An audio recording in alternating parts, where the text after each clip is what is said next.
Hello everyone, welcome to my channel, welcome back to my channel. I am Dianur Rahman here in the course of Introduction to Criticism. Well, this is the next video to fulfill my duty called in fulfilling of the Introduction to Criticism course. And in this video, I'm going to continue to explain the concept of mimesis, combine it with an explanation of the early concepts of the literary genre in ancient Greece. Well, ladies and gentlemen, this is the third topic in our course, Introduction to Criticism, and the explanation related to this topic will be based on Aristotle's poetic text, in which he tries to offer a different perspective on the concept of mimesis itself, and of course reject the most of the mimesis offered by Plato. I do not need to re-explain Plato's concept here, because it will take a lot of time, I think. Therefore, for those who haven't watched and listened to my explanation, just please first listen to the previous video about the topic and the basic principles of mimesis. Alright, ladies and gentlemen, as an addition, let me first speak a little bit on Aristotle's rejection or objection to his own teacher, Plato. Aristotle rejected Plato's idea to the ultimate truth and in the eternal and unchanging reality of forms, or we can call it as the reality of ideas. Aristotle considered that the idea obscured the fact that human has the intellect, human has the intelligence to reach the truth. If Plato's ideas were correct, then I think that Plato would actually have to bother with speculating and providing concepts about the ideal state. That was something we really understand as the ambiguity for Plato's idea. And the ideal state itself, which he termed republic, because no matter how good the concept is, then no matter how the ideal the aspirated society is, it will be blurred. It will be having some ambivalences, having some ambiguities, and become one thing in vain or meaningless, I think, when it confronted to the concept of reality of ideas itself. You know, if we confronted it to the reality of ideas in Plato's term, then that any truth, anywhere, anytime, that we never the truth, we never reach the truth, then everything is thus vain or fake.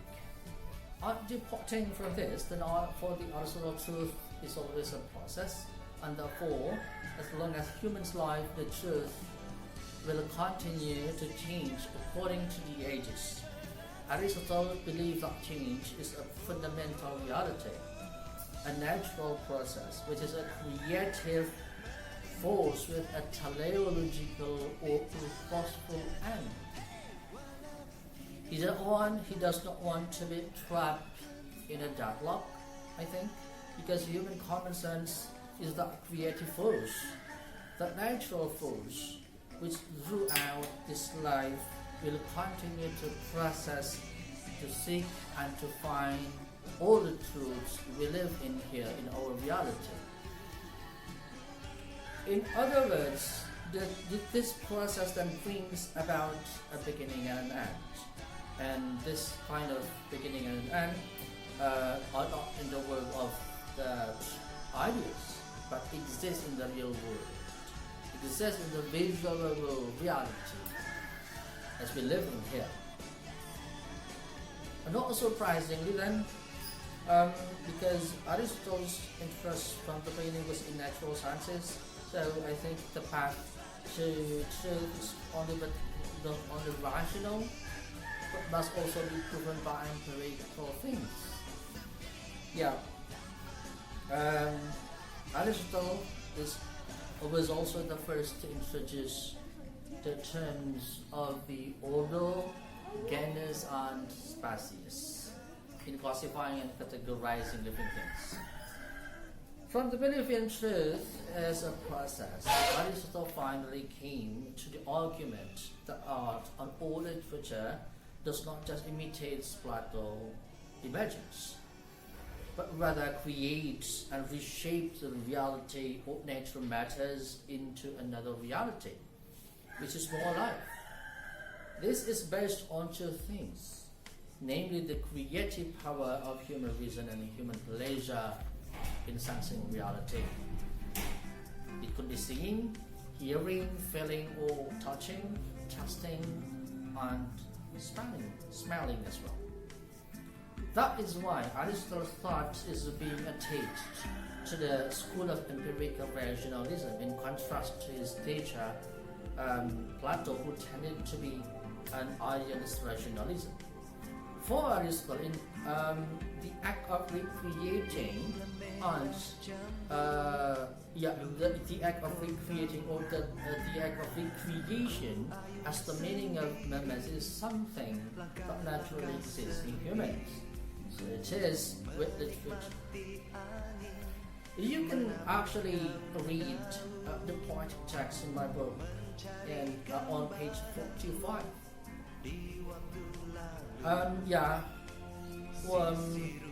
In this text, on page 45, we may read that it is the concept of the general origin of poetry according to Aristotle. So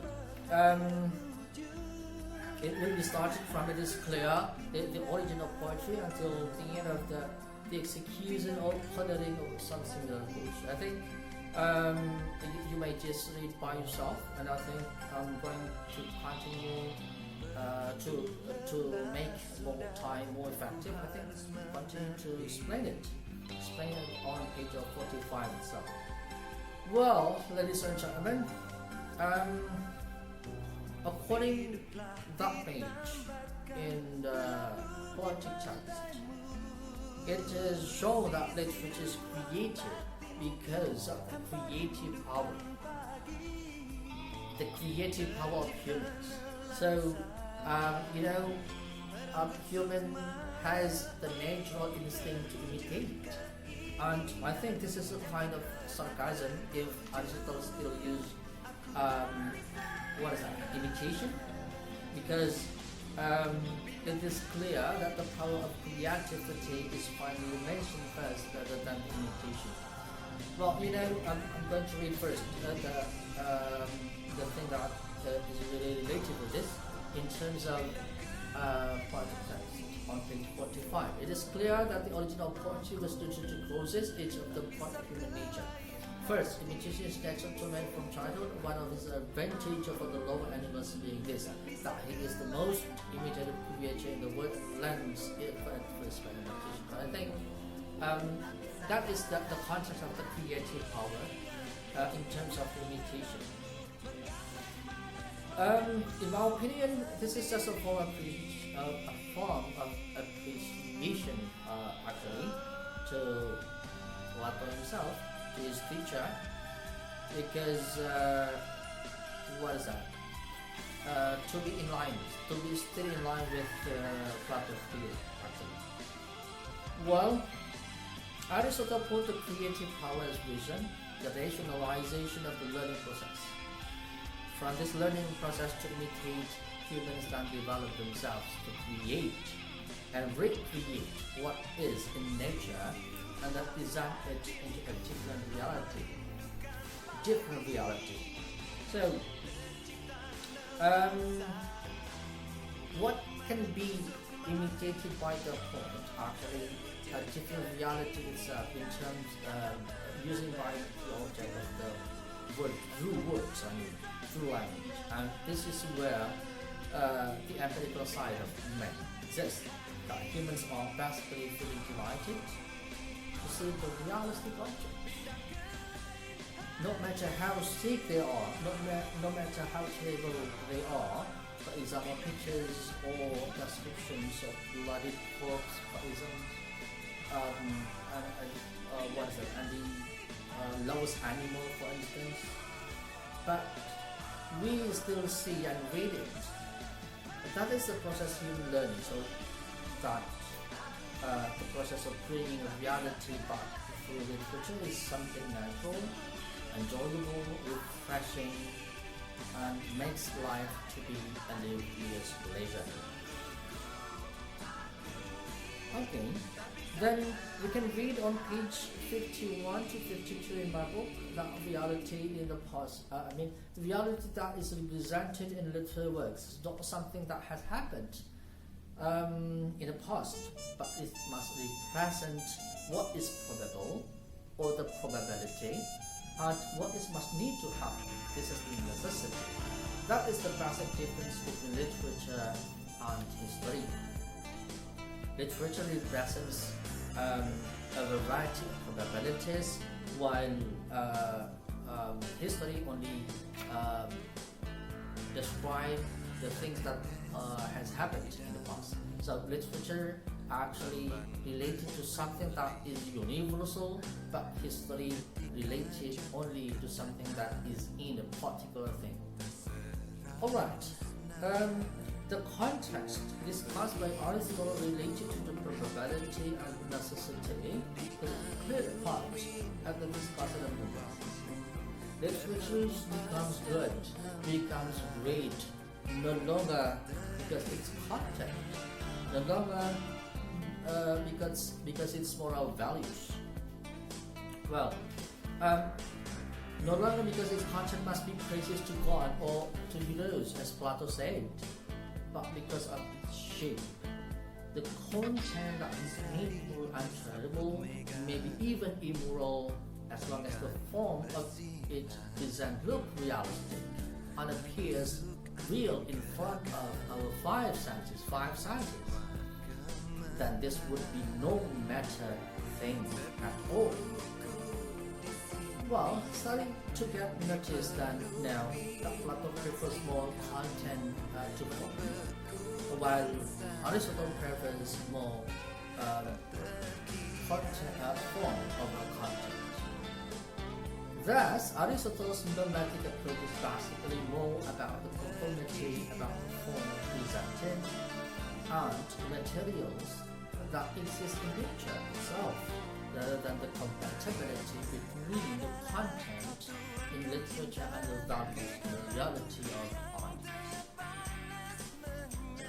Well, ladies and gentlemen, let's continue to the concept of mimesis according to Aristotle, which is basically a kind of development from Plato's mimesis theory, of course. Yet it is adapted to the basic principles of Aristotle's own philosophical beliefs, which paint to the empirical rationalist that is simply the eyes of Platon's teacher. Yet, from here we begin to move towards the theory or concept of literary genre. We will recognize that the concept of literary genre itself, put forward by Aristotle, is a kind of the oldest one. He was the first to systematically divide literary works into that is classify living things into the ordo, genus, and species, and so on.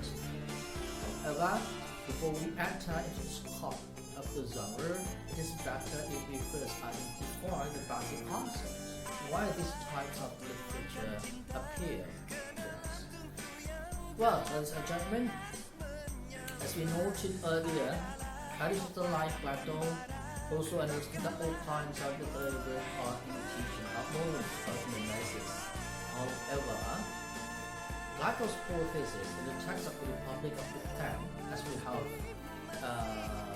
discussed last week, states that when all literary works are modern of mimesis, then everything is wrong. Everything is being a fault, a mistake, an error, and something like that.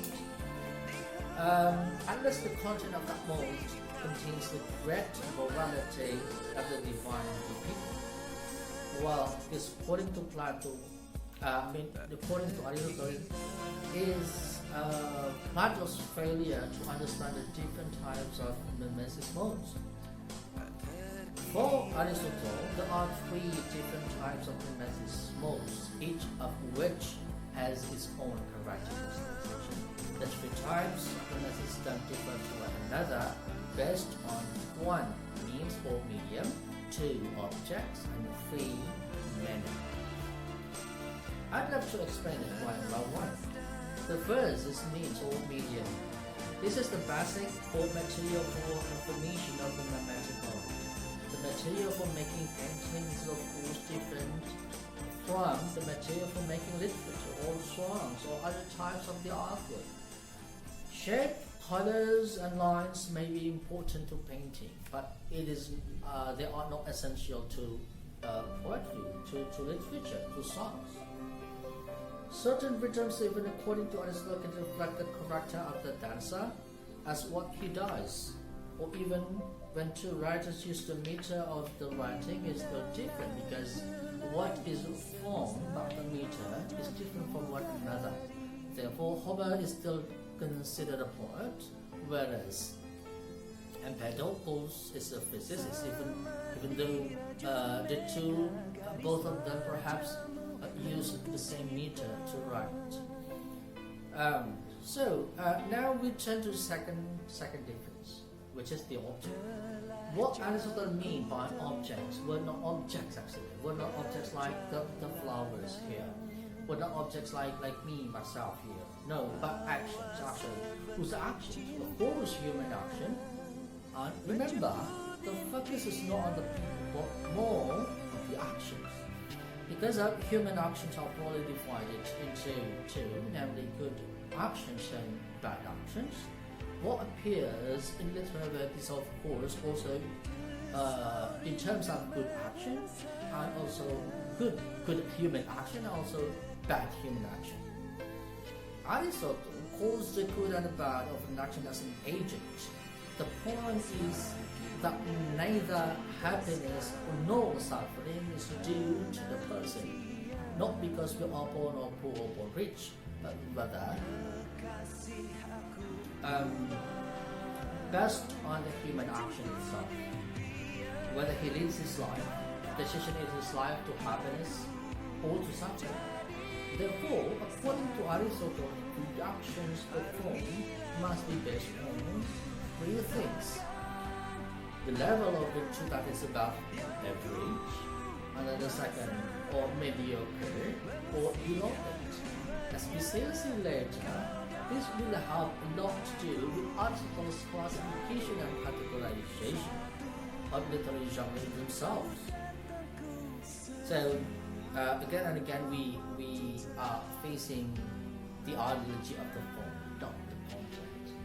And now we turn to the third difference, namely the mimesis mode based on the manner. In simple terms, manner means way. For Aristotle, the object or the action can be represented in various ways. There are at least three ways for the writer to present the object. First, by speaking in narrative on the one hand, on the other hand, by letting the character speak directly. Second, by continuing to present the first entirely in the end, without any changes.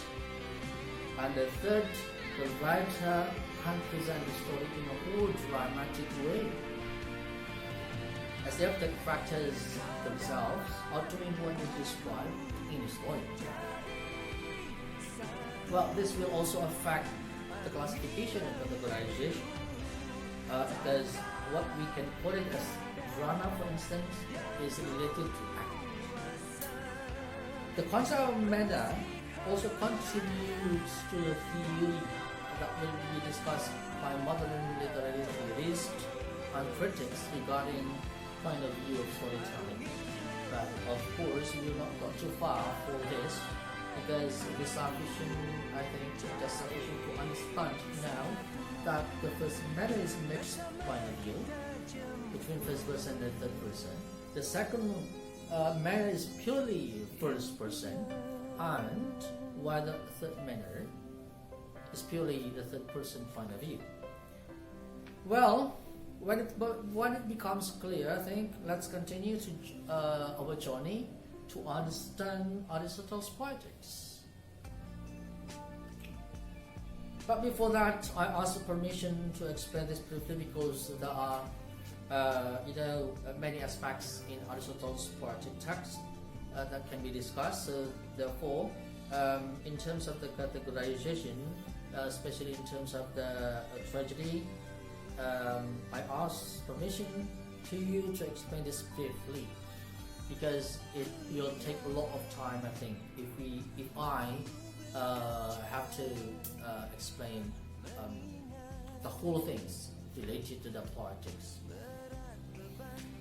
Well, according to Aristotle, literary works can be divided into three main genres, which are mainly certainly influenced by the three different modes of the Mimesis, as I have discussed previously. So the three of them, the first one is comedy, and then the second one is epic, and then the third one is tragedy, of course. In the poetic text, Aristotle provides two paragraphs for the explanation of comedy's literary genre. We may read it on page 47 of my book. Comedy for Aristotle is the lowest form of the classification of literary genre. This is what I mean by the explanation that the object that is represented will affect the genre category, where the action represented is the act of humans whose virtue is below average, and or actions humans that are not serious. But this is not in the sense that comedy represents wrong actions actually, but only in a certain context that this genre features the ridiculous, the weird, the absurd, or the absurdity, which is the species of the ugliness. Aristotle defined the ridiculous as an error or defect that is not painful and does not cause harm to others. While the instance, perhaps the best example is about the comic mask. The comic mask as something ugly and distorts from the norm, but it doesn't hurt in the least. Alright, that is comedy. And then the second one is Aristotle's explanation about epic. Still on page 47 of my book, we will find that Aristotle even provided only one paragraph for the discussion of epic, more specifically. In some ways, he considered epic to be a genre that almost on par with tragedy, almost equal. One par means equal with tragedy. Aristotle mentioned that epic is a form of representation of serious human action and is written in the form of verse.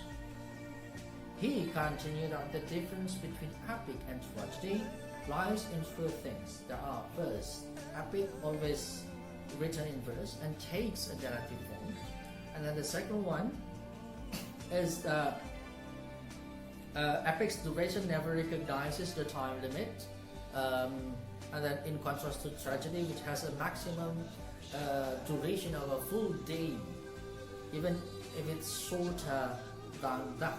In Aristotle's own sentence, we may read that he stated a single circuit of the sun, or something near that. Thirdly, epic elements are common in tragedy, such as plot, characters, setting, etc., but not the other ways around that are typical of tragedy, also that never found in epic.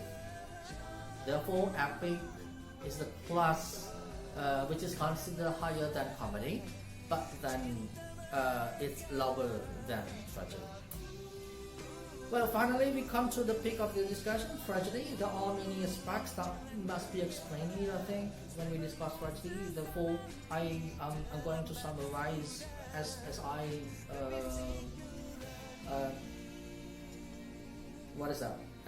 I'm going to summarize the concept in a good summarizing, perhaps, but I apologize if the summary is not expected for you. We start as usual from the definition. Aristotle said that tragedy is a representation of serious action, even the most serious, so that it is complete in itself, with a beautiful language composition that appears in some parts of the work. It could be a rhythm, harmony, and then also the additional thing about the song, and so on and so forth. In dramatic rather than in narrative, with various incidents or events that give rise to fear and pity to produce a catharsis of those emotions. What is meant by catharsis? Actually, in this definition, related to the process of purification in English, or purgation of the human soul. And I'm going to give you some additional information that most literary critics agree that generally what is meant by catharsis refers to the audience or reader, we as reader, we as audience. If at the end of watching tragedy, for instance, we then get emotional release, we feel that what the main character feels, then our soul is getting purified actually, or something like that. But there are also some critics who say that this catharsis refers to the purification of the main character's soul due to his mistakes. But I think that is not really a matter thing about this difference, about this debate, since that was natural, because Aristotle himself didn't explain more about this concept of catharsis. Well, let's continue to the summary. In this poetic text, in my book, on page 47, we are invited to know the 6 unique elements that appear in tragedy, namely diction and melody, plot, character, spectacle, and finally thought, which is part of the manner of mimesis. What is meant by diction? It's simply is the composition of the language and all the elements associated with the composition itself, while the melody or song is clearly related to the elements of music, sound system, or the atmosphere created by the language. And we first go to character and spectacle. I will explain the plot further, specifically, independently. Character is an agent of an action that presents the quality of the action as good or bad. In understanding this character, we first jump to page 57 to 58 in my book. According to Aristotle, there are four main conditions if a poet wants to present a character in tragedy's work. Namely good, and then appropriate, and then verisimilitude, and then consistent. Even if there is a character who is inconsistent, then he must be consistent in his consistency. For instance, if there is a character degree by helping others, but at the other times and places also plural verbs, then be consistent in that character. Now we enter the spectacle. While the characters are agent of action, the spectacle is certainly the place where those actions are presented. The spectacle becomes part of the work of tragedy itself. Finally, before, the spectacle is about the staging, about the things that is related to the staging, something like that. And then also, spectacle is the object to be imitated on stage. So, we now, before going to the plot, we first discuss thought. Thought basically related to what character says. So this thought is seen later as a way for the writer to present the story. As I have explained it previously about the manner. Thought is the manner of the mimesis. And now is the longest explanation, the longest part in explaining the elements of tragedy, that is plot. Aristotle spends nearly a third of his poetic text on the plot. This means that plot is the main course of tragedy. which then distinguishes this genre from the others. For Aristotle, tragedy was not a representation of man, but a representation of human actions and life, happiness and misery. This is what we often understand in this life. If we don't cry, then the laughter will leave, and vice versa. Therefore, the symbol of the theater around the world always wears a mask that represents two things: a mask of laughing or delighting or happiness, and a mask that is crying or in terms of sad or misery. All things related to human happiness or misery take their form in action, which is actually appear in sequence or structures. This is where the plot comes in. A good plot, according to Aristotle, is a plot that is completely complete from the beginning to the middle and to the end. Beginning is one which in itself requires no previous event. Middle is what entails a preceding and subsequent event, and then while the end is what allows for an event before but no other event even after. These three things become a unity that cannot be separated. The meaning is that a good plot must be complete in one short time, one work, not in an episodic form, because an episodic plot, according to Aristotle, can never represent probability and necessity in each episode. Well, the plot is also divided into two. Some are simple and some are complex, and a simple plot is one that represents actions as a whole. As a whole. Okay, but changes the character's fortunes without involving the peripeteia or peripety, a reversal from one state of affairs to its opposite, or anagnosis, a change from ignorance to knowledge. While complex plots always involve peripeteia and anagnosis in the process of changing the fate of the characters, such as let's say some tragedies even include aspects of suffering after peripety and discovery, or anagnosis. Also there is suffering, the actions of destructive events such as murder, killing someone, for instance, and so on and so forth. So for Aristotle, it must be distinguished later in this context whether an event rests on the concept of cause by or propter hoc, or on the concept of this or poster hoc. Sorry. Therefore, according to Aristotle, the plot in tragedy always has one complication and one's normal. Just like that one. Furthermore, according to Aristotle, then tragedy must have a complex plot, because it takes peripeteia and anagnosis to achieve a tragic effect, namely compassion and fear, or pity and fear.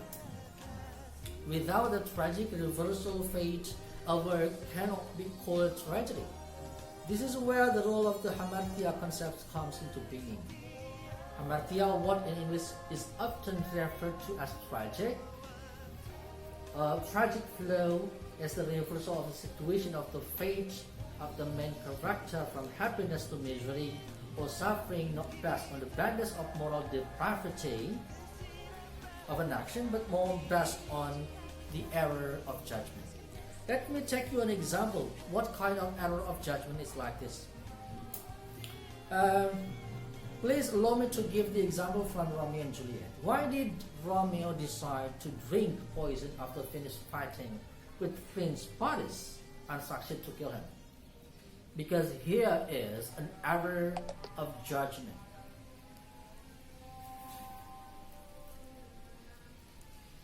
An error of judgment. Romeo thinks Juliet is dead, And then, the letters from Friar Lawrence about Juliet, and the information about Friar Lawrence to reunite Romeo and Juliet never comes to Romeo's hand. So that was the thing that related to error of judgment. That is hamartia, or the tragic flow, which is also a form of peripetia. And this, of course, also a part of pity and fear, that the death of Romeo and Juliet is a form of tragic death. Annoying, but at the same time sad, making the audiences, making us as the audiences readers afraid of death, and at the same time creating pity for Romeo and Juliet. In the end, our souls and our emotions as audiences or readers are purified by the tragic event of death. And this becomes a moral reflection that anyone not patronize. Something like that. That is politics. That is the things, all the things related to politics. Actually, there are so much things that I want to discuss, I want to expand, but because this will take a lot of time, I think, to give you the most explanations of the politics. So I think that's enough for now. Let's continue the discussion on any kind of media platform that I always use. You may chat me on WhatsApp. You may also comment on the below comments on my YouTube channel, and also you may go further to meet me directly. Alright, ladies and gentlemen, thank you for your attention. See you next week. Assalamualaikum warahmatullahi wabarakatuh.